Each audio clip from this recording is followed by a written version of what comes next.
दोस्तों शुरू करते हैं आज के लिए टीजीटी ऑल टीचर एग्ज़ाम के लिए सोशल साइंस के इम्पोर्टेंट क्वेश्चन। तो सबसे पहला क्वेश्चन आज के लिए निम्नलिखित में से कौन सा भारतीय राज्य तीन ओर से अंतर्राष्ट्रीय सीमा से घिरा हुआ है, यानी कि इंटरनेशनल बाउंड्री जो है वो कौन सा स्टेट ऐसा है जिसकी तीन ओर से लगती है। पहला ऑप्शन है त्रिपुरा, दूसरा ऑप्शन है असम, तीसरा ऑप्शन है नागालैंड, चौथा ऑप्शन है बिहार।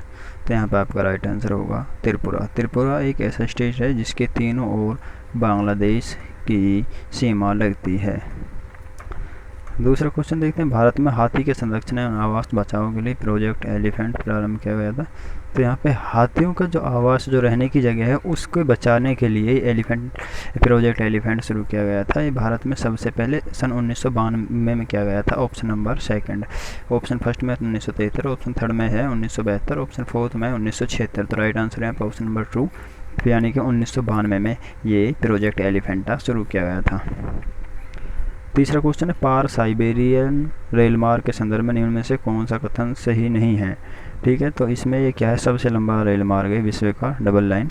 तो पहला ऑप्शन देखते हैं, विश्व का सबसे लंबा दोहरे पथ से युक्त है, बिल्कुल विद्युतीकृत पार महाद्वीपीय रेल मार्ग है, बिल्कुल ठीक बात है। दूसरा क्वेश्चन है, यह व्लादिवोस्टोक से सेंट पीटर्सबर्ग तक जाता है, ये भी ठीक है। ये कहाँ से, व्लादिवोस्टोक से शुरू होता है और सेंट पीटर्सबर्ग तक जाता है, पीट्सबर्ग तक, ठीक है।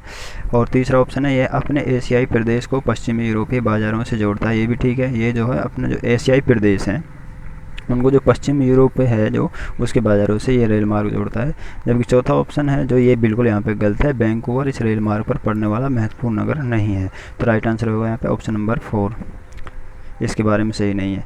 चौथा क्वेश्चन देखते हैं, निम्नलिखित दक्षिण अमेरिकी राष्ट्रों में से कौन सा एक ओपेक का सदस्य है, यानी कि साउथ अमेरिका का जो एक स्टेट है, जो देश है साउथ अमेरिका महाद्वीप का, उसका जो देश है वो कौन सा ओपेक का सदस्य है। तो ओपेक क्या है, एक 14 कंट्रियों का एक समूह है जो ये पेट्रोलियम से जुड़ा हुआ समूह है। इसमें अधिकतर जो अरब कंट्रीज हैं, तो इसमें ये साउथ अमेरिका का अकेला एक देश है वेनेजुएला जो ओपेक का सदस्य है। फर्स्ट ऑप्शन है चिली, दूसरा ऑप्शन है ब्राज़ील और चौथा ऑप्शन है पेरू। राइट आंसर है 3 वेनेजुएला। पांचवा क्वेश्चन है, निम्नलिखित में से किस विद्वान ने सबसे पहले भूगोल यानी जियोग्राफी शब्द का टर्म का प्रयोग किया था, यानी जियोग्राफी जो टर्म है इसका प्रयोग सबसे पहले कौन से विद्वान ने किया था। ऑप्शन 1 अरस्तु, ऑप्शन बी गैलीलियो यानी ऑप्शन 2, ऑप्शन तीसरा है आपका इरेटास्थनीज और ऑप्शन 4 है हेरोडोटस। तो आपका राइट आंसर होगा यहाँ पे इरेटास्थनीज। इन्होंने ही जियोग्राफी शब्द का सबसे पहले उपयोग किया था। अगला क्वेश्चन आपको देखते हैं, पृथ्वी के और सूर्य के सबसे निकट स्थिति को उपसौर कहा जाता है, जबकि सूर्य और पृथ्वी के दूर की जो सबसे स्थिति होती है उसको अपसौर कहा जाता है। तो ये स्थिति कब होती है उपसौर की, तो जो उपसौर की स्थिति है वो 3 जनवरी को होती है, जबकि अपसौर की जो स्थिति है वो 4 जुलाई को होती है। तो यहाँ पर राइट आंसर होगा आपका option number first. Second option में 4 जुलाई है, इसमें 4 जुलाई को क्या है, अपसौर की स्थिति होती है। तीसरा ऑप्शन है 21 जून को, चौथा ऑप्शन है 23 सितंबर को। तो यहाँ पर राइट आंसर होगा आपका 3 जनवरी को क्या है, उपसौर की स्थिति होती है, यानी कि पेरिहेलियन की स्थिति होती है, जो कि पृथ्वी और सूर्य अब सबसे नज़दीक होते हैं। अगला क्वेश्चन आपको देते हैं, 7वां, निम्न में से कौन ठंडी समुद्री जलधारा नहीं है। यहाँ पे समुद्र की ठंडी जलधाराएं दी गई हैं, एक गर्म दी गई है, तो गर्म कौन सी है ये बतानी है। ऑप्शन फर्स्ट है कनारी धारा, दूसरा ऑप्शन है लेब्राडोर धारा, ये भी ठंडी धारा है, तीसरा ऑप्शन है क्रोशिया धारा, ये गर्म धारा है, और चौथा ऑप्शन है ओएसियो धारा। तो यहाँ पर राइट आंसर होगा आपका तीसरा, ये क्या है, ये गर्म जलधारा है। और ये क्रोशियो जो धारा है ये एक पार्ट है, मुख्यतः ये जो जलधारा है ये 2 भागों में बटती है, उसका एक पार्ट क्रोशियो है। राइट आंसर होगा यहाँ पे तो ऑप्शन नंबर 3। 8वां क्वेश्चन देखते हैं, गंगा नदी की निम्न सहायक नदियों का पूर्व से पश्चिम की ओर का सही अनुक्रम होगा।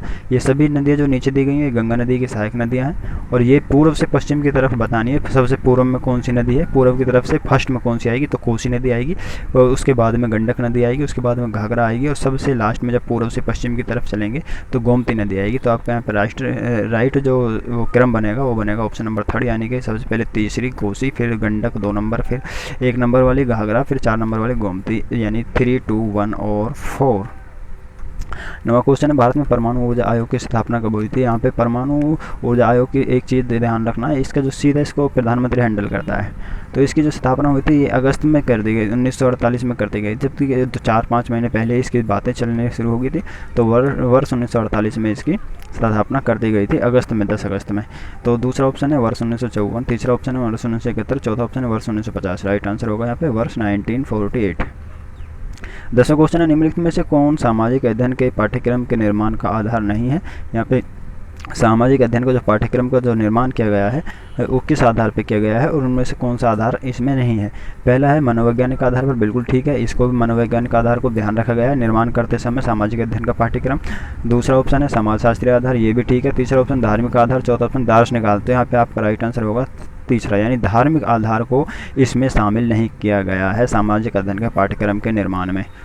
11वां क्वेश्चन है करेवा भू आकृति हिमालय के किस भाग में पाई जाती है। करेवा जो भू आकृति है हिमालय के किस भाग में पाई जाती है। तो पहला ऑप्शन है सिक्किम हिमालय, दूसरा है हिमाचल हिमालय, तीसरा ऑप्शन है अरुणाचल प्रदेश, चौथा ऑप्शन है कश्मीर हिमालय। तो कश्मीर हिमालय क्या है, कश्मीर हिमालय में करेवा भू आकृति ये एक भाग है कश्मीर हिमालय का, उसी में पाई जाती है।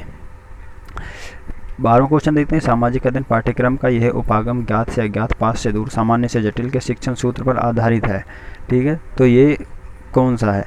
पहला ऑप्शन है सरोकार आधारित उपागम, दूसरा विषयक आधारित उपागम, तीसरा समेकित उपागम, चौथा है अंतर्विषयक उपागम। तो यहाँ पे ये दो में थोड़ा कंफ्यूजन सा हो जाता है बच्चों, अंतर्विषयक और विषयक एक जैसे ही लगते हैं देखने में।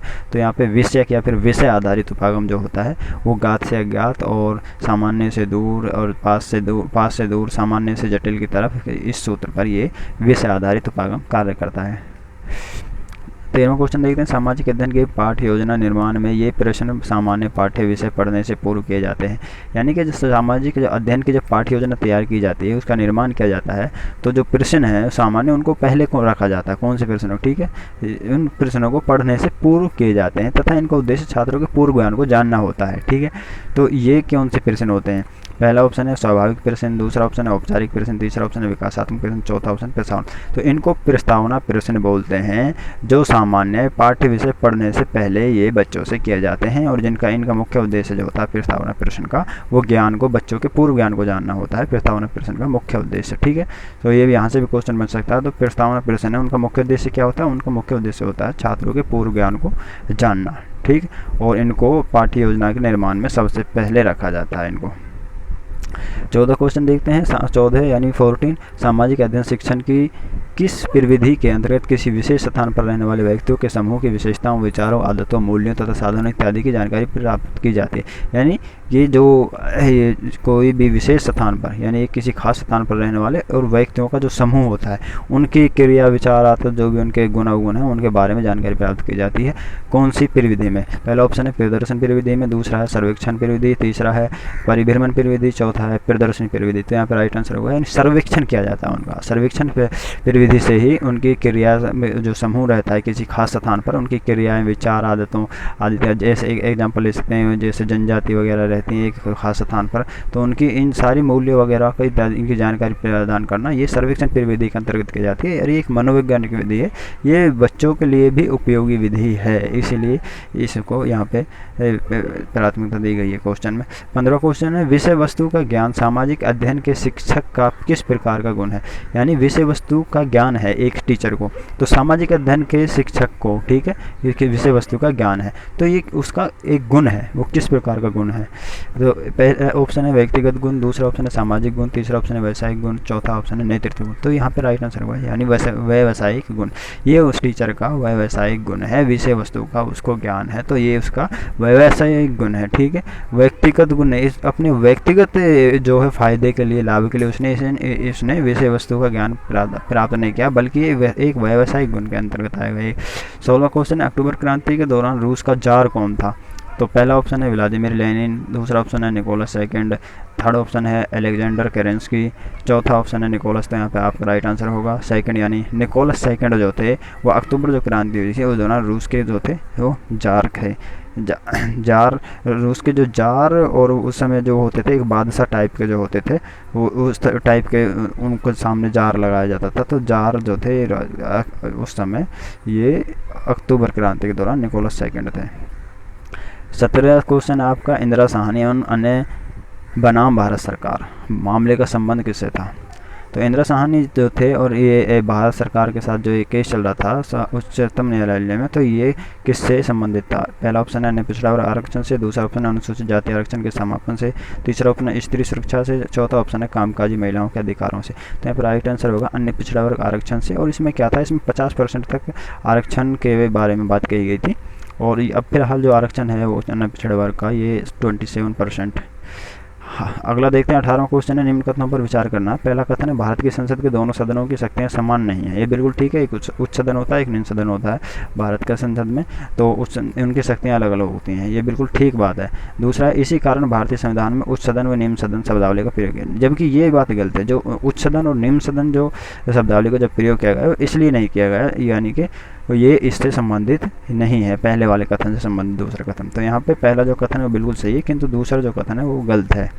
तो राइट आंसर होगा यहाँ पे ऑप्शन नंबर सेकंड।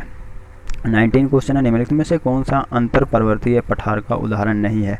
अंतर पर्वतीय पठार क्या होते हैं? जो दो पर्वत श्रेणियाँ होते हैं उनके बीच में जो पठार होते हैं, एक टाइप के ये लावा निकलता है इसमें, इनमें दक्कन जो ट्रैप इससे। तो पहला ऑप्शन देखते हैं तिब्बत का पठार, सेकंड है दक्कन ट्रैप, थर्ड है बोलीविया एंड पेरू का पठार, चौथा ऑप्शन है मैक्सिको का पठार। तो यहाँ पे दक्कन ट्रैप जो है ये इस टाइप के पर्वत का उदाहरण नहीं है, बाकी ये सभी क्या है, अंतर पर्वतीय के उदाहरण है। 20वां क्वेश्चन है लास्ट एंड फाइनल आज के लिए, उत्पादन संभावना वक्र को किस नाम से जानते हैं? तो उत्पादन संभावना जो वक्र को होता है इसको रूपांतरण वक्र के नाम से भी जाना जाता है। इसको क्या, रूपांतरण वक्र के नाम से भी जाना जाता है। ऑप्शन में है मांग वक्र, सेकंड ऑप्शन में तटस्थता वक्र, और तीसरा ऑप्शन है पूर्ति वक्र, और चौथा ऑप्शन रूपांतरण। तो इसी उत्पादन जो संभावना वक्र है इसको रूपांतरण वक्र। इनमें दो अलग अलग तरीके की वस्तुएं होती हैं, और जो हमारे पास जो साधन होते हैं, जो मशीनरी होती है, उनका अधिक से अधिक उच्च प्रयोग किस तरीके से किया जा सके ताकि लागत को कम किया जा सके। तो इस सिद्धांत पे कार्य करता है रूपांतरण वक्र या फिर उत्पादन संभावना वक्र भी इसको कहा जाता है। तो आज के लिए 20 इंपॉर्टेंट क्वेश्चन है ये।